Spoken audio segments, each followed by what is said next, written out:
Hello. I hope this isn't a lot. Dr. Stein, Russell Davular from DueDissidence. Let me just we were the ones with the big house. Streaming from right there? Yes. Oh, that is so cool. I didn't realize that. Oh, that is really cool. Okay, so now you mentioned most of the people in the room can vote for you. We are based in New York where we cannot vote for you. So, we got news for you. We will be doing a write-in campaign in New York. Write-in campaigns, if they're well organized, can be successful. Joe Biden had to run a write-in campaign in New Hampshire, for example, and he did, he totally prevailed. So if we are organized and if we get to work, there are so many people in New York who are dying for, for a democracy, for a good job, for housing, for all, as well as, the Arab American and the Muslim community is huge and they are organized. So I think there's every reason to expect we can do really well in New York. So I'd say, let your viewers know wherever they are. They can go to jillstein2024.com. We will put materials in their hands so that we can be, what the Democrats and Republicans spend $1 billion doing, basically through advertising, and most of it is negative advertising against people that they don't like us. We can do that work on the ground, which is basically community building. That is what we have to do and what we can do. So, thank you. Okay, now in New York, another independent campaign, Diane Sayre with the LaRouche people, they got on the ballot with the same rules. So why were the Greens not able to do it when the LaRouche people did it? Well, that's interesting. I wasn't aware. Well, she was on the ballot not for president, but No, but it's the same. It's the same signature requirement, 45,000. is it really? I didn't Yeah. know that. Okay, that's very interesting. I don't know what their fundraising rules are. We are a small donor campaign. We don't accept corporate contributions. We don't accept big donations. Had we done that, we could have bought our way on. It's also a question of when you are when you did the drive, because once RFK got involved, he bought up most of the signature collectors, and then there are rules that prevent people from working for both. And I think that was probably the only campaign. How many states was the LaRouche party working in? Not very many. If it was any outside of New York, I haven't heard of them. So we had basically 50 simultaneous ballot drives to be running. So we were not early on the draw in New York because we were very busy finishing up other drives in other states. So it's really hard to challenge power anywhere, but if you're trying to challenge power everywhere, it's especially hard. You have to challenge power everywhere if you're going to really challenge the empire. We did not want to be a symbolic campaign. We really want to challenge empire and throw the bums out. In fact, throw them into jail, throw them into The Hague, which is where they need to go. So, that makes for a very high bar. And truth to tell, people have really mobilized for that high bar, and we will be on the ballot just about everywhere. New York passed horrific, outrageous rules, the most repressive ballot access rule among all states. We fought it in court. We went all the way up to the Supreme Court, starting 2 years ago when they first passed it. We have a court system, which is pretty brain dead as well. They do not understand, the value of third parties in the least. So they did not support it. We have another case pending now. If we can bring that case into court before the election, we'll do that.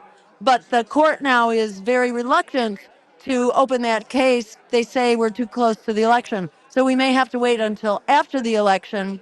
And in the meantime, we will run a write-in campaign, and we will fight to give New York elections back to New York voters, because right now they belong to billionaires. All right. Now, I know you have a lot of people who want to talk to you, but this is just one question I know our viewers would really want answered. A lot of our people are veterans of the Bernie Sanders campaign, and they came away from it very demoralized. And some of them got involved in your campaign trying to get it over 5%. Yes. That kind of became the rallying cry. Then they were disappointed again. And I think there are a lot of people at this point who are asking, I don't want to have my heart broken again. I don't want to put time and money that I don't have into a doomed effort. So what do you say to people who feel that way? I really want you to resist what the empire wants you to do. The empire really wants you to give up. The empire really wants you to be hopeless. And my guiding light here is not about hope. Personally, I don't have a lot of belief in hope. I believe in power.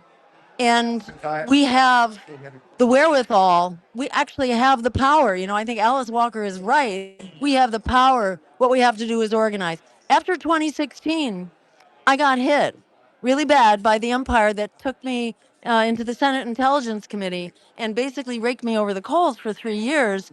And we had to spend down our resources, and we could not organize the way we needed to in follow up to the election.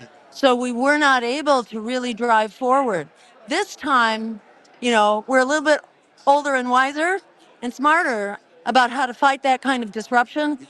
We were definitely disrupted and infiltrated in 2016. Well, you mentioned infiltration. Do you think that had anything to do with New York? Well, put it this way. I mean, I think the Democrats, the Democrats had everything to do with New York. Did infiltration hold back the Greens campaign? I'm not aware of that. There are other states where I'm far more suspicious. Were there states in New York? We had people Only incredibly just under deliver by a lot, like and 80%. actually promise. They did Yes. promise, and then they didn't deliver, and we didn't know until turn-in day They that they strung weren't us going to along deliver. for Yeah, quite no, a long definitely time. did get It looks a strung little along. bit different Yeah. in every single state, depending. They might be disrupting state parties. They might be under delivering. They might be forging signatures, which we have to then throw out. Yeah. It goes on and on and on at Yeah. every level of organizing every facet of the ballot access process. And with the withholding of our matching funds, It was $300,000. It was hard for us to yell uncle about this before, but once we saw the Democrats actually advertising to pay people to manage infiltrators and spies, Yes. it was like, whoa, now we can really call it like it is. And I can show you those if you'd like. All right, very last thing. There's just a fun one because I would kick myself if I did not ask you this. Are you aware that you were a plot point in a horror TV show, American Horror Story? That there was a plot point that she had voted for Jill Stein, and that was one of the horrors of the episode? That's pretty funny. I think I did hear about that. And I would say, in the scheme of things, you know, it did not particularly draw my attention at the time. What's it like to be vilified to the point that you would appear in pop culture as a villain? It really doesn't get to me anymore, I have to say. When the Senate Intelligence Committee started coming after me, yes, we do welcome their hatred. And I really find it's a badge of honor. It's a badge of honor to be vilified by the empire and its lackeys. So, I think we are far more powerful than they ever imagined, and they will get their just returns in due time. My energy and attention is very much focused on our organizing to grow our power. I mean, I really feel that as a mission.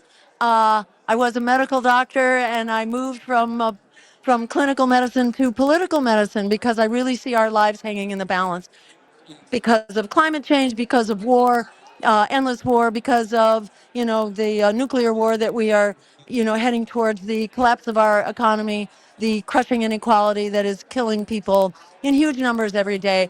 We do not have a world ahead of us at the on the trajectory that we're on, and I am far more scared of what our future looks like than I am of the apologists for empire. They really don't hold a candle, in my view, to the real threats to our lives and our well-being. And I'm pretty much focused on that cause to give it all I've got while we can do it. All right. Thank you very much, Dr. Stein. Good luck with your campaign. Thank you. Please clap.